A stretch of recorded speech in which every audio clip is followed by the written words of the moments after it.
Good morning and welcome to our Advent devotional. This morning it's more of an introduction to it, that over the course of the season of Advent I will be posting a devotion every morning, and it is going to be based on a book called Remarkable Advent, God's Extraordinary Plan Through Ordinary People.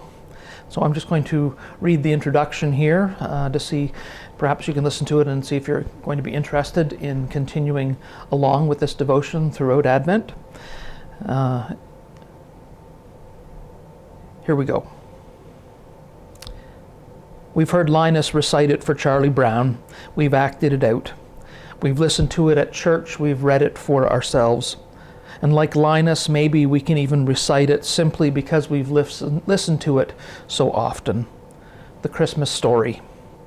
Some have called it the greatest story ever told, but as with many Bible studies, the colorful images of the Sunday school flannel graph fade over time.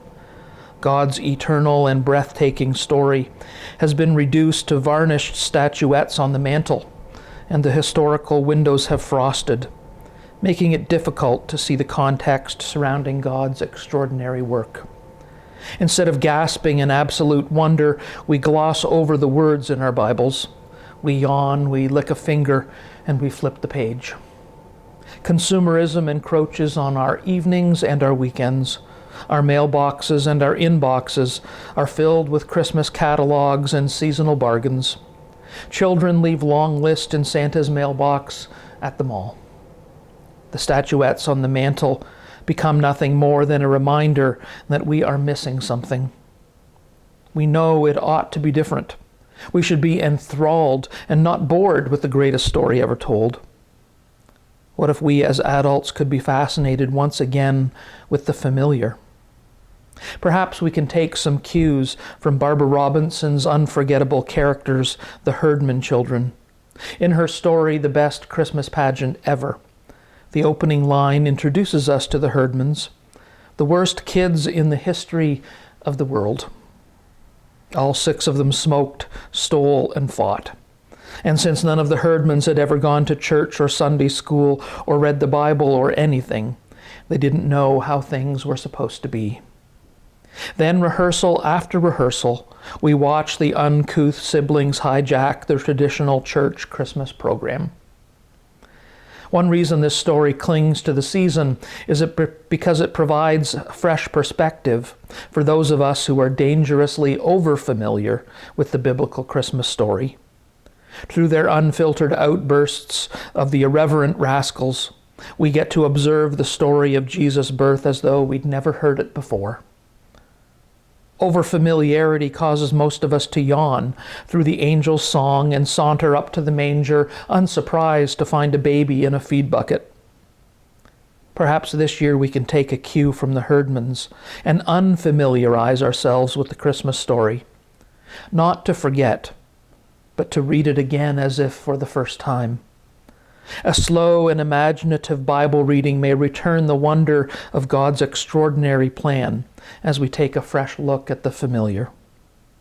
What if we could stop at history's frosted window and hold a candle there to let the warmth melt the frost and to light up the past? We might watch Mary readjust the knot on her belted waist as she trusts God for a future she can't imagine but willingly accepts. We may long to comfort Jesus as he wrestles with what seems to be a terrible nightmare, as he wrestles with what seems to be a terrible nightmare. Perhaps for the first time we will see how God graciously chooses ordinary people to accomplish his extraordinary plan. In many ways, Zechariah, Elizabeth, Mary, and Joseph were terribly ordinary people, hoping for good and noble things, for children, for marriage, for a life pleasing to God, for a king to deliver them from political oppression. But for each of them, God granted life-altering disappointments to shatter their lesser dreams. None of them could have imagined the critical role they'd play in God's great story.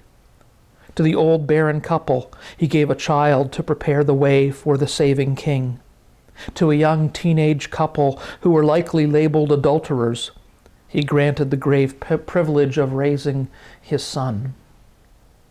As you look towards Christmas, I invite you to enjoy these daily readings. Each day begins with the framework of Scripture, continues with a fictional retelling of one moment in the Christmas story, and concludes with a prayer. I have tried to stay close to Scripture with these retellings. Where parallel passages were different, I combined the words and the accounts of the Gospel writers into one. Where Scripture was unclear on motives, I imagined one I felt was reasonable in the situation. Where Scripture was silent, I sifted through possibilities presented in a variety of biblical commentaries. Then I wove in a little historic, geographic, political, religious, and cultural detail to provide context for the passage. I operated with the understanding that these gospel characters had committed much, if not all, of the first 5 books of our Bible, as well as the Psalms, to memory. There are occasions inside these chapters where I have inserted dialogue or prayers. Although some do not appear in the biblical accounts, I assumed the person would be familiar with Scripture and the hymn book of their day.